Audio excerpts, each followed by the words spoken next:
കൊടുവള്ളി തട്ടിക്കൊണ്ടുപോകലിന് പിന്നിൽ ബൈക്കിലും കാറിലും എത്തിയ സംഘമെന്ന് അനൂസ് റോഷന്റെ മാതാവ് ജമീല. 7 പേരാണ് വീട്ടിലെത്തിയത്. അനൂസിന്റെ ജ്യേഷ്ഠൻ അജ്മൽ ദുബായിൽ ജോലി ചെയ്ത ചിലരുമായി സാമ്പത്തിക ഇടപാടുകൾ ഉണ്ടായിരുന്നു. അജ്മൽ 1.5 മാസം മുൻപ് ദുബായിൽ നിന്നും നാട്ടിലേക്ക് വന്നുവെങ്കിലും വീട്ടിലെത്തിയില്ല. ഇപ്പോൾ എവിടെയാണെന്ന് അറിയില്ലെന്നും പിതാവ് അബ്ദുൾ റഷീദ് പറയുന്നു. ഒരു കാറിലും ബൈക്കിലും എത്തിയ സംഘമാണ് തട്ടിക്കൊണ്ടുപോകലിന് പിന്നിൽ. 4 മണിയോടുകൂടിയാണ് ഇവർ വീട്ടിലേക്ക് വരുന്നത്. അന്നൂസിനെ ബലം പ്രയോഗിച്ച് കാറിൽ കയറ്റി കൊണ്ടുപോവുകയായിരുന്നു. ഇതിന്റെ ഈ കാറിന്റെ CCTV ദൃശ്യങ്ങളാണ് പോലീസ് ശേഖരിച്ചിട്ടുള്ളത്. ഇത് കേന്ദ്രീകരിച്ചാണ് പ്രധാനമായും ഇപ്പോൾ അന്വേഷണം നടന്നു വരുന്നത്. അന്നൂസിന്റെ മാതാവാണ് ചേരുന്നത്. ഈ കാറിലും ബൈക്കിലും എന്ന് പറയുമ്പോൾ എത്ര പേരുണ്ടായിരുന്നു? അവർ ഈ ആയുധങ്ങളൊക്കെ ആയിട്ടാണ് വന്നത്? ആയുധം എന്ന് വെച്ചാൽ വന്ന് പോയാൽ നമ്മള് മുറ്റത്തൊരു കത്തി കണ്ടിക്കണം. മുൻപേ അറിയുന്നത് തന്നെയാണ്. ഒരാളെ അറിയുന്ന പോലെയാണ്.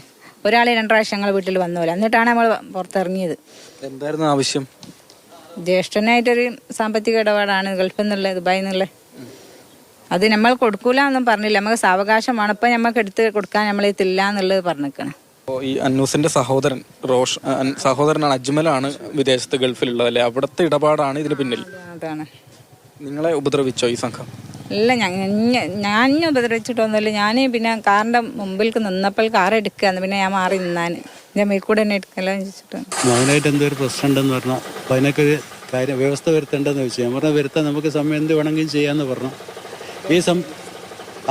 സംസാരിച്ചുകൊണ്ടിരിക്കുന്ന സമയത്താണ് വേറൊരു സ്വിഫ്റ്റ് വണ്ടി വീട്ടിലേക്ക് റിവേഴ്സ് എടുത്ത് വരികയും അവരെന്നെ കയ്യിൽ പിടിച്ച് വണ്ടി കയറ്റാൻ ശ്രമിച്ചപ്പോൾ വീടിൻ്റെ അകത്തുണ്ടായിരുന്ന ചെറിയ മകൻ വീട്ടിലേക്ക് ഓടി വരികയും ഞങ്ങൾ ഒന്നിച്ച് കയറ്റാൻ ശ്രമിച്ചപ്പോൾ എന്നെ വിട്ട് അവനെ പിടിച്ച് കയറ്റുകയും ഞങ്ങൾ വണ്ടി തടയാൻ ശ്രമിച്ച സമയത്ത് ജീവൻ പണയപ്പെടുത്തി തടയാൻ ശ്രമിച്ചിട്ട് ഞങ്ങളെ വലിച്ചു മാറ്റിയിട്ട് അവർ തട്ടിക്കൊണ്ടുപോവുകയാണ് ചെയ്തത്.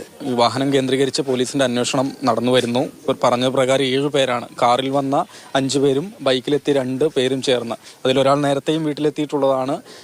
ഈ സാമ്പത്തിക ഇടപാടുകളെ സംബന്ധിച്ച് സംസാരിച്ച ഒരു വ്യക്തി ഒക്കെ തന്നെയാണ്. പോലീസിന്റെ അന്വേഷണം തുടർന്നു വരികയാണ്.